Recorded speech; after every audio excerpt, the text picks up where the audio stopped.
Sharika Adams was a young woman full of promise. Born and raised in Charlotte, North Carolina, she had a warm smile and an easygoing personality that made her well-liked by everyone who knew her. She had a strong support system, a loving family, and a circle of friends who admired her ambition and kindness. Sharika had always been independent, working hard to build a future for herself. She was the type of person who believed in love, but never rushed into it. She wanted something real, something built on trust and understanding. Her dreams extended beyond just finding the right person. She had plans for her career, for her life, and she carried herself with confidence. She worked as a real estate agent and enjoyed the freedom and independence it gave her. She had a vision of success and stability, and she was determined to make it happen. Whether it was spending time with family, focusing on her career, or simply enjoying the small things in life, Sharika was happy. She had a bright future ahead of her, and nothing seemed to stand in her way. Then she met Rae Carruth. Rae Carruth was once a name filled with promise in the world of professional football. Born Ray Lamar Wiggins on January 20th, 1974, in Sacramento, California, he grew up with dreams of making it big. Football wasn't just a sport for him, it was his ticket to a better life. He was talented, disciplined, and determined to rise above his circumstances. His mother, Rae Carruth, played a significant role in shaping his life, ensuring he stayed focused on his goals. She was his rock, always encouraging him to push forward, to be better. In high school, Ray was a standout athlete. His speed, agility, and ability to read the game set him apart from his peers. Scouts took notice, and it wasn't long before he earned a scholarship to the University of Colorado, where he played as a wide receiver. College football was a new challenge, but Ray thrived under pressure. He became known for his ability to make crucial catches, his quick footwork, and his determination to win. His success at Colorado wasn't just about raw talent. Ray was strategic. He studied the game, analyzed his opponents, and worked tirelessly to improve. His efforts paid off when, in 1997, the Carolina Panthers selected him in the first round of the NFL draft. He was the 27th overall pick, a moment that solidified his transition from a college athlete to a professional football player. The future seemed limitless. Playing for the Panthers was everything he had dreamed of. He signed a 4-year, $3.7 million contract, complete with a hefty signing bonus. At just 23 years old, he had money, fame, and the opportunity to prove himself on the biggest stage. He quickly became known for his speed and potential, and his rookie season was promising. He started in 14 games, made 44 receptions, and even earned a spot on the NFL's all-rookie team. It seemed like his career was on an upward trajectory. But beneath the surface, Rae Carruth was not the disciplined, focused athlete the public saw on the field. Behind the scenes, there were cracks in the image he had built. The pressure of the NFL, the sudden wealth, and the lifestyle that came with it all started to shift his priorities. He was young, rich, and enjoying the attention that came with being a professional athlete. He had a reputation for being charming, but also for being somewhat reserved, a man who kept his emotions close to the chest. Despite his success, injuries soon plagued his career. In his second season, he suffered a broken foot, forcing him to sit out most of the year. The setback was frustrating, but it wasn't just football that was beginning to slip away from him. Off the field, his personal life was becoming increasingly complicated. He had relationships with multiple women, and his actions were starting to reveal a pattern. He enjoyed control. When things didn't go his way, when someone challenged him or disrupted his plans, Ray had a tendency to react with cold detachment, even cruelty. Money, fame, and power had changed him. He was no longer the boy from Sacramento striving for a better future. He was an NFL player, a man who believed he could have whatever he wanted, whenever he wanted it. And when it came to women, he expected them to fall in line with his desires. It was during this period of his life that Rae Carruth crossed paths with Sharika Adams. When Sharika Adams met Rae Carruth, she wasn't blinded by his fame. She knew who he was, Most people in Charlotte did, but she wasn't the type to chase after athletes or be easily impressed by money. She had her own ambitions, her own life, and she wasn't looking for a man to complete her. She was confident in herself, and if anything, she expected a man to bring more than just status to the table. Rae, on the other hand, was used to a different kind of attention. Women often threw themselves at him, drawn to his status as a professional athlete.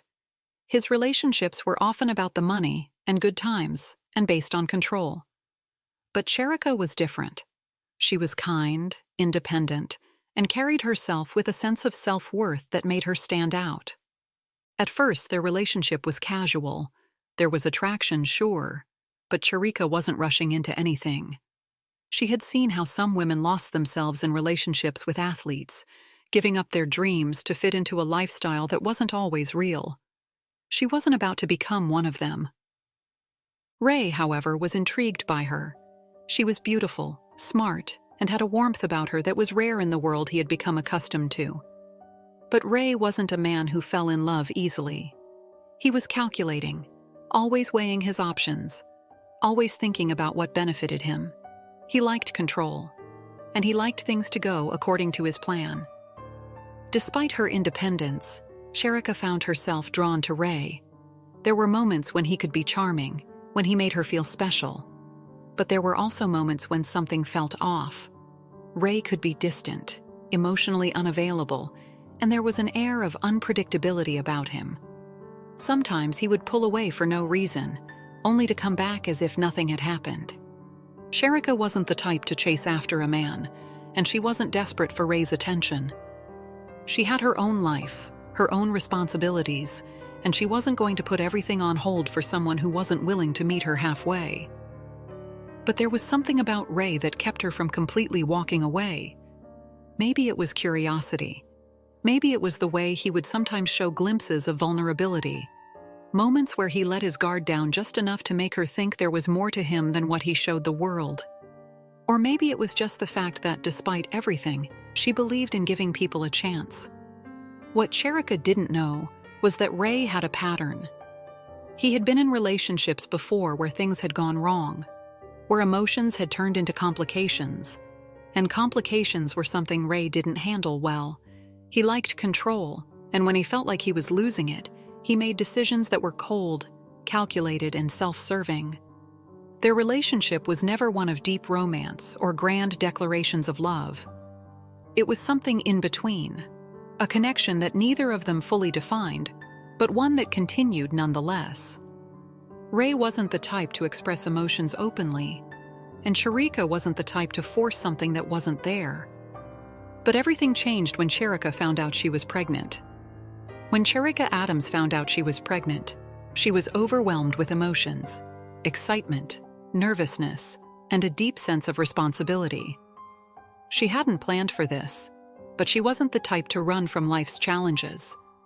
She had always dreamed of being a mother one day, and even though the circumstances weren't perfect, she was determined to do what was best for her child. Rae Carruth, however, saw things differently.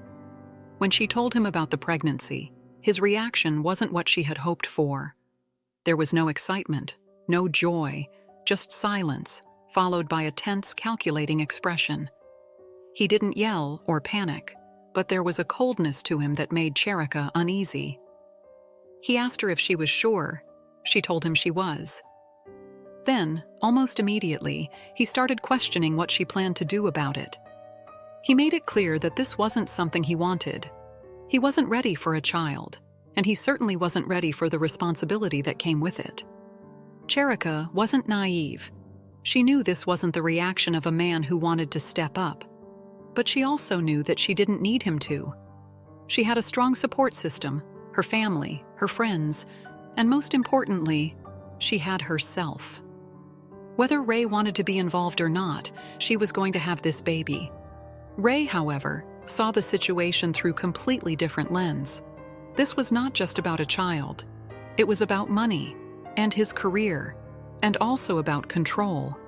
He was already in a fragile position with the Carolina Panthers. His injuries had stalled his career, and he was no longer the rising star people expected him to be. He was playing on borrowed time, and every decision mattered. A child meant child support, and another financial obligation he didn't want. A child meant Sharika would always be tied to him, and that was something he refused to accept. At first, he tried to convince her to get an abortion. He framed it as the logical choice, telling her it would be easier for both of them. But Sharika stood firm. She wasn't getting rid of her baby just because Rae found it inconvenient. That was when his attitude shifted. He didn't argue. He didn't beg. Instead, he pulled away. He became distant and unreachable, as if to erase the situation from his mind. Sharika, meanwhile, focused on herself and her growing baby. She knew she couldn't force Rae to be involved, but she also knew that legally, he would be responsible for his child. She planned to file for child support if he didn't step up, not out of spite, but because it was what her child deserved. But Rae wasn't thinking about co-parenting or child support. He was thinking about eliminating the problem altogether. What Sharika didn't know was that, behind the scenes, Rae was making moves. He had no intention of letting this situation play out in a way that would inconvenience him. And in his mind, there was only one way to make sure that happened. Sharika, however, continued with her pregnancy, unaware of the storm that was brewing. She focused on preparing for her baby, embracing the changes in her life, and looking forward to the day she would meet her child. But Rae Carruth had a plan. And soon, Sharika would find herself caught in the middle of something far darker than she ever could have imagined. On the night of November 16, 1999, Sharika Adams was driving home from a movie when she noticed a car slowing down in front of her. She was 7 months pregnant, and, despite everything, she was doing her best to stay positive. She still held on to hope that Rae would come around, that he would at least acknowledge his son and be part of his life. She had seen men change once they held their child for the first time, and she had prayed that Rae would be one of them. But that night, as she followed Rae's car down Rae Road in Charlotte, something felt off. He had invited her to the movies, something he hadn't done in months, and she had accepted. Maybe it was an olive branch, a sign that he was finally ready to talk about their baby.